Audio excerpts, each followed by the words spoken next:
à vous, merci de nous rejoindre pour un nouveau journal sur TV5 Monde. À la une de l'actualité, le recueillement des réfugiés de Boko Haram au Nigeria. Ils étaient des milliers à assister à la prière de l'Aïd hier à Maïdougouri, une région à la fois frappée par le terrorisme et par la Covid-19. Reportage dans ce journal. Le Bénin célèbre 60 ans d'indépendance, cérémonie minimaliste aujourd'hui en raison du coronavirus. Quel chemin parcouru depuis l'indépendance de la République du Dahomey?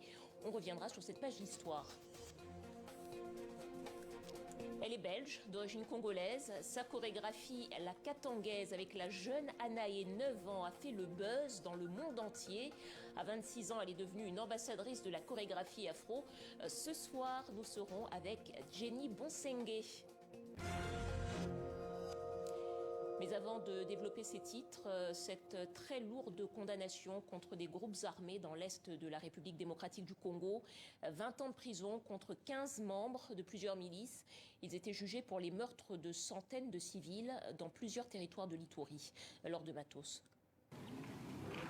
Le stade Amani de Bunia, transformé pour l'occasion en prétoire.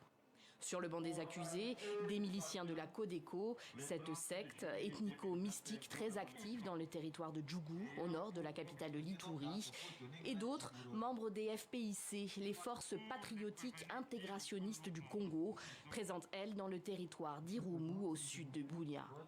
Tous ces hommes sont poursuivis pour participation à un mouvement insurrectionnel en 2019. Les condamne à 20 ans de servitude pénale principale.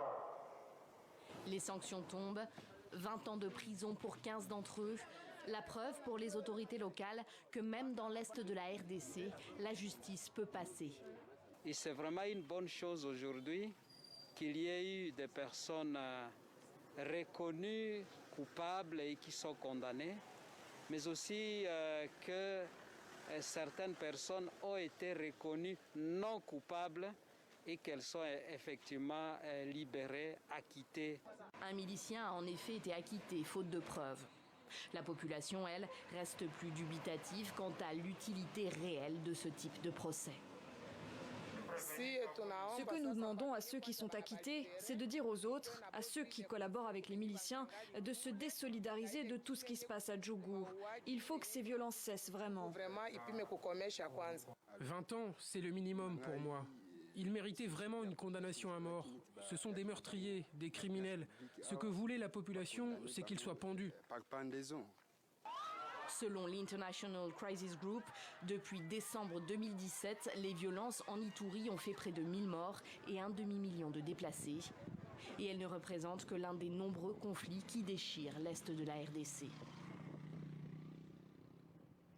Et puis au sud Kivu, les civils tués avant-hier par un militaire ivre ont été enterrés.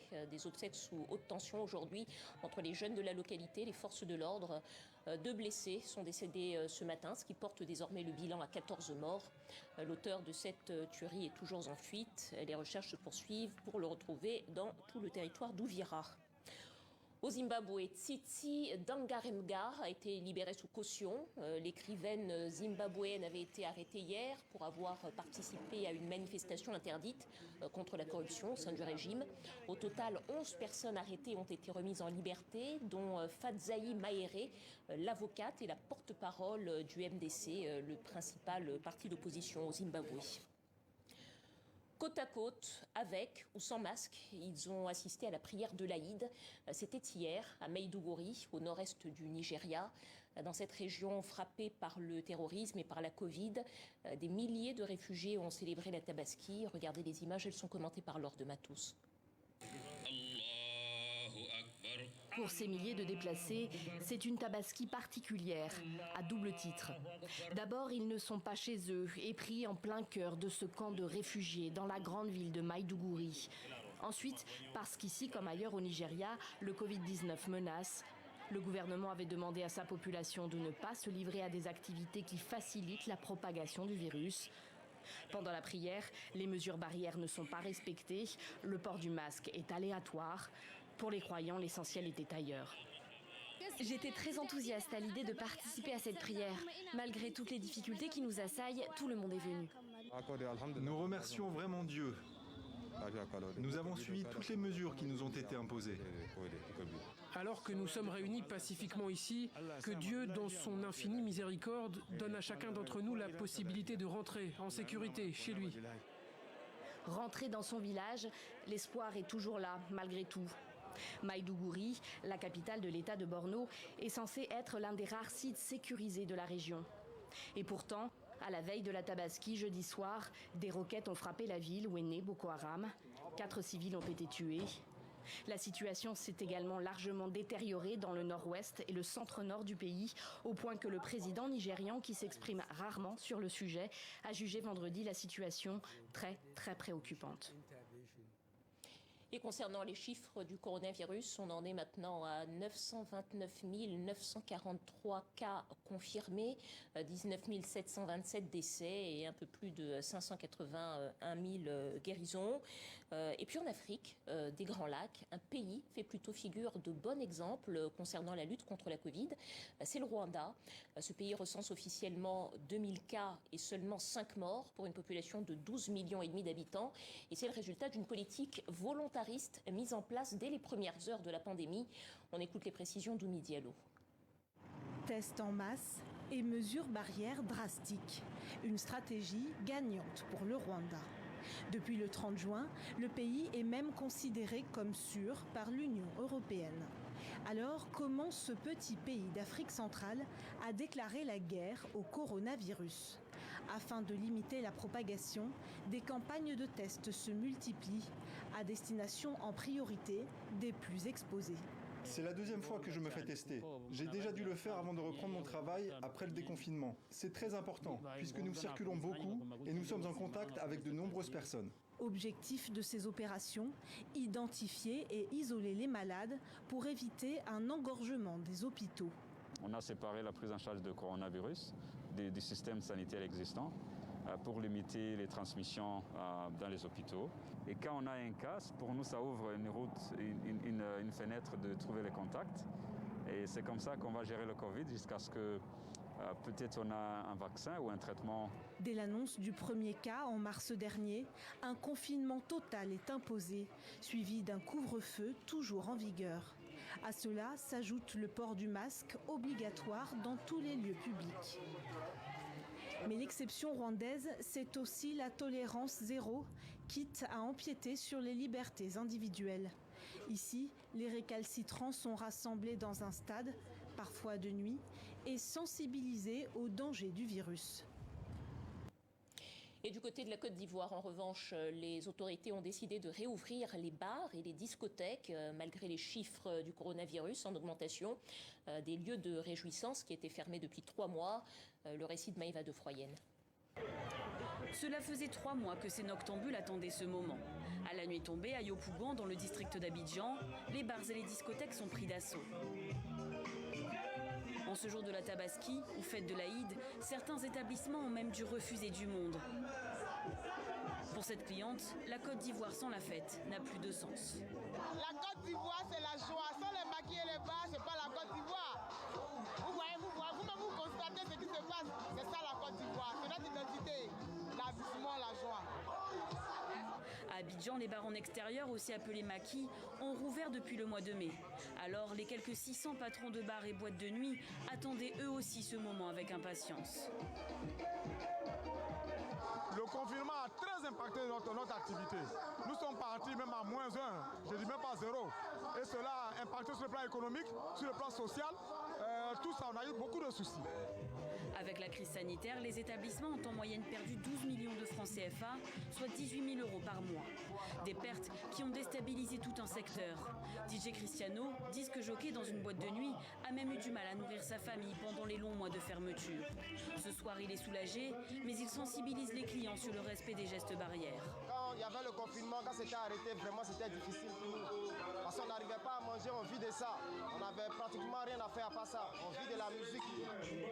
Les lieux de fête rouvrent alors que la pandémie de coronavirus continue de frapper le pays. En Côte d'Ivoire, 15 000 personnes ont été infectées et le pays vient de passer la barre symbolique des 100 morts. Voilà, c'est maintenant l'heure de notre page des sports avec Théa Bazdarevich. Bonsoir Théa. Bonsoir Dominique. On va commencer par du foot et le PSG qui a remporté la Coupe de la Ligue face à Lyon en France. Ouais, le Paris Saint-Germain qui empoche la dernière édition de la Coupe de la Ligue, mais que ce fut laborieux, Dominique. Triste spectacle hier soir sur la pelouse du Stade de France. Il aura fallu attendre la séance de tir au but pour connaître le dénouement. Longue soirée pour tout le monde, y compris pour les joueurs africains engagés. À commencer par le milieu de terrain sénégalais de 25 ans, Idrissa Gana Gueye, finalement titulaire dans le 11 de départ côté parisien. Pas flamboyant pour autant, pas grand-chose à signaler, si ce n'est une frappe lointaine juste avant la mi-temps. Frappe repoussée par le gardien Anthony Lopez. Idrissa Gueye remplacé en seconde période par Ander Herrera. L'entraîneur parisien Thomas Tuchel explique les raisons de son choix. J'ai l'impression que peut-être il ne joue pas assez libre, pas assez avec la meilleure confiance, mais pas de grandes choses.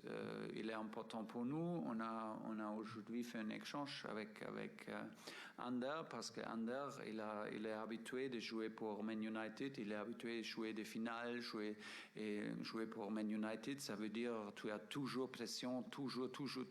Tout le monde attend que tu gagnes. Et peut-être c'était un peu plus facile pour lui de gérer avec la pression. Une soirée à oublier également pour Bertrand Traoré, le Lyonnais, héros malheureux du soir, entré dans le dernier quart d'heure de jeu du temps réglementaire. Il a livré une prestation très pauvre et puis surtout, il a raté son tir au but, l'unique raté de la soirée qui scelle le sort des Gones. Déjà peu apprécié par les supporters en raison de son irrégularité, le joueur burkinabé a été pris en grippe sur les réseaux sociaux suite à son loupé. Mais pour son entraîneur Rudy Garcia, pas question de l'accabler. Concernant Bertrand, il avait été très bon en Belgique, il avait marqué.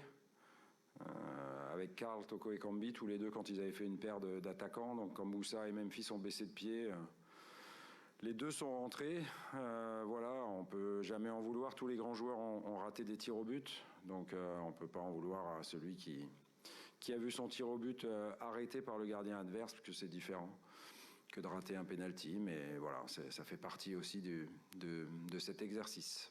Ben voilà, on ne peut pas lui en vouloir. Bon, allez, on va quitter la France pour l'Angleterre, où cette fois, on a quand même un Africain qui s'est illustré. Oui, absolument, Pierre-Emerick Aubameyang, grand artisan de la victoire des Gunners cet après-midi à Wembley. On jouait la finale de la Coupe d'Angleterre, Arsenal face à Chelsea. Les Gunners menés au score dès la 5e minute, mais qui ont renversé la situation grâce à leur buteur gabonais, auteur d'un doublé sur penalty d'abord, puis sur un exploit personnel. Pierre-Emerick Aubameyang qui offre ainsi un 14e trophée à Arsenal et qui permet surtout à son équipe de sauver sa saison et de décrocher un ticket pour la Ligue Europa. L'attaquant qui s'offre aussi un exploit personnel puisqu'il devient le premier Gabonais à marquer en finale de FA Cup. On va continuer à suivre notre feuilleton de l'été, Théa, celui de l'élection à la Fédération ivoirienne de football. Et ça y est, Didier Drogba a déposé son dossier de candidature. Oui, ça y est, la star ivoirienne s'est présentée ce samedi au siège de la FIF. Important dispositif de sécurité pour encadrer l'ancien joueur Didier Drogba qui, comme à son habitude, soulève les foules. Sur place, dans la rue, sur les toits des maisons, de nombreux fans en délire sont venus soutenir l'icône ivoirienne au cri de « On va installer Drogba », l'ancienne gloire du foot ivoirien qui leur a adressé un message en retour. Il est très important pour moi de rendre au peuple, de rendre au football ivoirien tout ce qu'il m'a donné. Ce n'est pas tant être président de la FIF qui m'intéresse, mais c'est la mission, cette mission qui accompagne cette posture de président de la Fédération ivoirienne de football. Bon, Théa, il a déposé son dossier. Bon, est-ce que ça veut dire qu'il va être validé, ce dossier, finalement ? Eh bien, c'est toute la question, Dominique. On ne le sait pas encore. Selon son directeur de campagne, il a bel et bien reçu tous les parrainages nécessaires. C'est maintenant à la commission électorale de trancher. Les candidatures, au nombre de 4, doivent être examinées dans un délai de 5 jours ouvrables. Le nom du successeur d'Augustin Sidi Diallo à la tête de la FIF sera, lui, connu le 5 septembre prochain. Bon, on a envie d'avoir la fin du feuilleton. On suivra tout ça tout cet été. Merci beaucoup, Théa. À demain. À demain. Le Bénin célèbre aujourd'hui 60 ans d'indépendance, une cérémonie à minima en raison de la pandémie du coronavirus. Cette année, pas de défilé des forces de sécurité et de défense donc, mais le chef de l'État a tout de même passé en revue un léger détachement de la police, de la garde nationale et des différents corps d'armée. Patrice Talon, qui est d'ailleurs le premier président de son pays à ne pas avoir grandi dans un État colonial. Un processus de décolonisation que beaucoup de Béninois appellent d'ailleurs à parachever. Retour sur cette histoire avec Mylène Girardot. Une date fondatrice. Le 1er août 1960, le Dahomey s'affranchit de 70 ans de domination française. Une indépendance négociée, proclamée par Hubert Maga, élu 6 jours plus tôt président de cette nouvelle république. C'est pour nous un jour d'allégresse, jour qui constatera l'union de tous les enfants de ce pays pour la paix et la fraternité, jour qui marquera un nouveau pas en avant de l'Afrique vers un avenir meilleur. Après plusieurs coups d'État, le Dahomey changera finalement de nom pour devenir le Bénin en 1975 sous l'impulsion du Parti de la Révolution populaire. Un parti unique d'inspiration marxiste-léniniste qui laissera la place au multipartisme et à l'alternance dans les années 90. Aujourd'hui, c'est l'homme d'affaires Patrice Talon qui occupe la présidence. Alors que son pays est régulièrement cité en modèle démocratique, l'opposition lui reproche un virage autoritaire. Dans son discours, à la veille de cet anniversaire, le chef de l'État a appelé à sortir de l'euphorie des indépendances. Il n'y a pas de réelle indépendance, de réelle liberté sans développement qui nécessite le travail acharné et une prise de conscience effective de nos devoirs. Réelle indépendance ou simple autonomie face à l'ancien colon, aujourd'hui encore, certains experts béninois s'interrogent.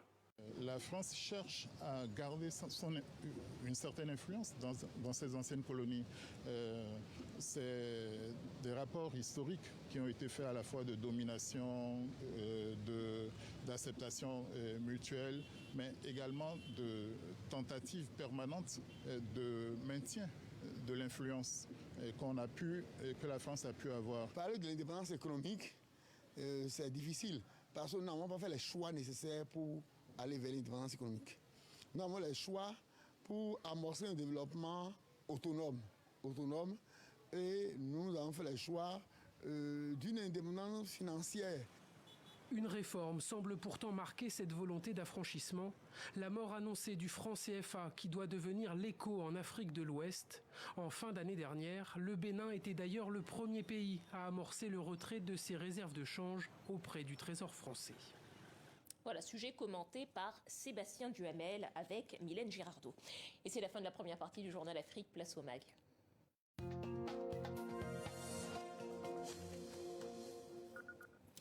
C'est une vidéo qui a été vue des millions de fois dans le monde. Une jeune femme d'origine congolaise et une petite fille blanche de 9 ans, toutes les deux en train de se déhancher en rythme sur des sons congolais, la Katangaise par Jenny et Anaé, vidéo devenue virale depuis fin 2019.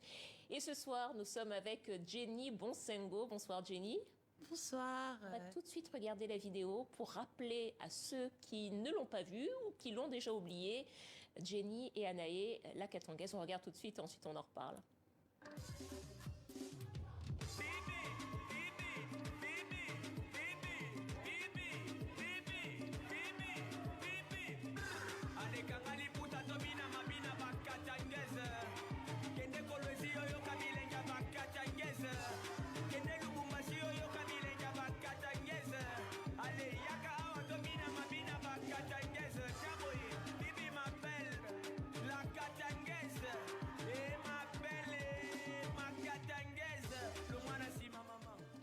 Loba Nassima Mama. Longo Nassima Mama.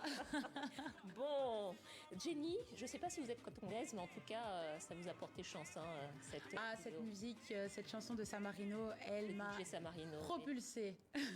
Combien de millions de vues sur les réseaux sociaux? On en est à combien par rapport à la vidéo? Oui. Par rapport à la vidéo, on a plus de 16 millions de vues. On est à plus de 16 millions de vues. Ouais. Par rapport à la vidéo uniquement, ouais. C'est incroyable. Bon, alors Anaé n'est pas avec nous ce soir, c'est la petite fille qui danse avec vous. Malheureusement, elle n'est pas là. Bon, c'est une petite fille de 9 ans, donc elle n'est pas avec nous. C'est quand même une vidéo qui vous a emmené jusqu'aux États-Unis. Pour la petite histoire, on va rappeler quand même que c'est Meghan Markle la femme du prince Harry d'Angleterre qui a transféré cette vidéo à la grande animatrice Hélène de Généresse. On va peut-être voir la vidéo, vous passez sur leur plateau. C'était un moment qui a aussi été un moment très partagé. Émotionnel, ouais. Racontez-nous un petit peu, qu'est-ce que ça vous fait, vous, Jenny, qui avez grandi en Belgique avec la petite Anaé, qui dansait, et puis tout d'un coup, vous voilà aux États-Unis.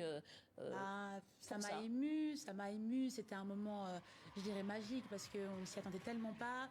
Et puis c'est venu d'un coup, donc il n'y avait que du bonheur, on se sentait vraiment en fait récompensé de tout le travail fourni. Alors, je pense qu'on a dû vous le dire plusieurs fois, mais cette image d'une jeune femme noire et d'une petite fille blanche qui dansent ensemble sur des rythmes africains, qui chantent en lingala, ça fait quand même passer un message extrêmement puissant. Un très très beau message, et je pense que c'est pour ça que beaucoup de personnes ordinaires apprécient notre travail. C'est qu'en fait, on prône à fond la diversité. Tu sais, le partage, le mélange de cultures, c'était vraiment... Enfin, on n'avait pas pensé à faire ça, mais cet amour-là qu'on partage à deux, il a fait que c'est devenu un très beau message en fait. Comment est-ce que ça a été reçu d'ailleurs, votre duo? Parce que vous formez un duo aujourd'hui. Hein.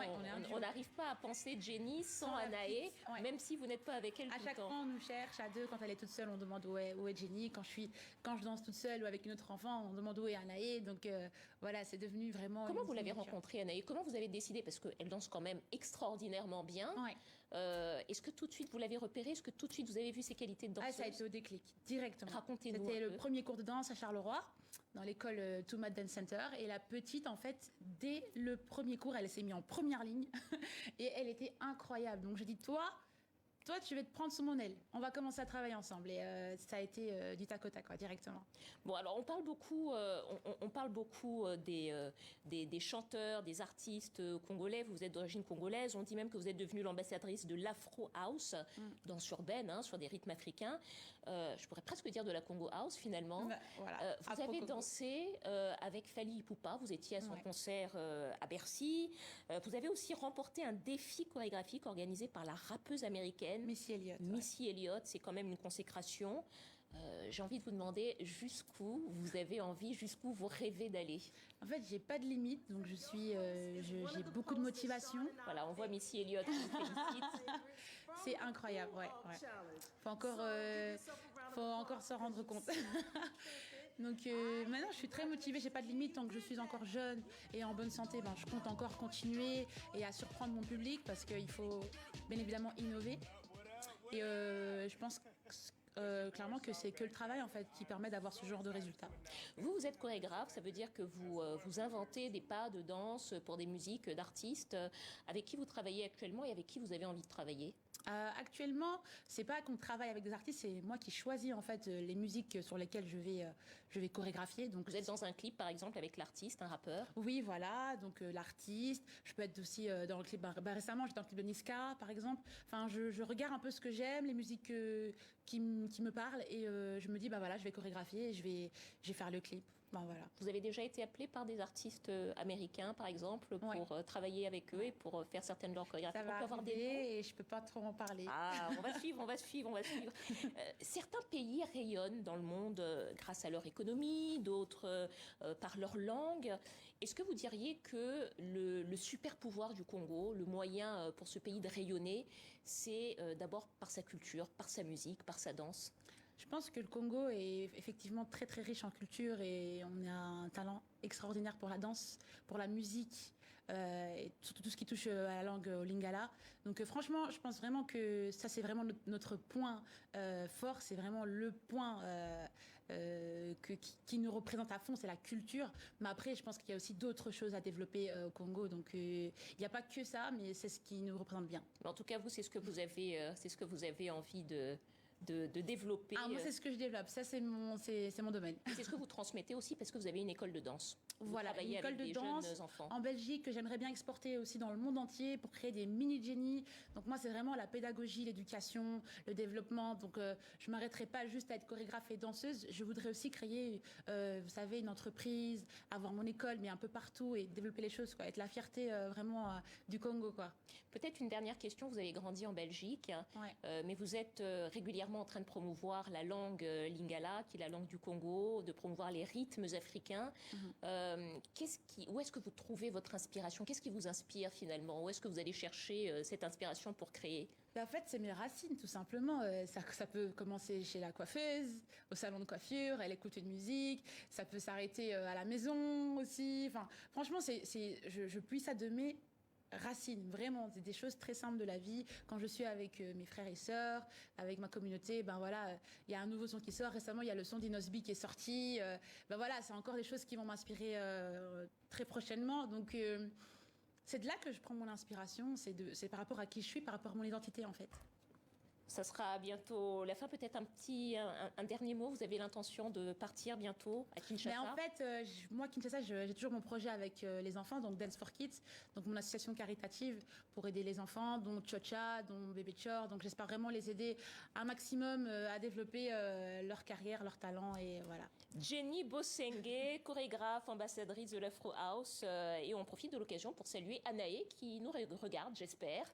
Voilà, et on va fermer ce journal en musique pour rappeler que vous aviez été choisi au mois de mars comme un des visages pour célébrer les 50 ans de l'Organisation internationale de la francophonie. Effectivement. Voilà, visage francophone. Des millions de vues. Millions de vues avec cette vidéo également. C'est la fin de ce journal. Merci de votre fidélité. Merci à vous, Jenny. Merci. À demain.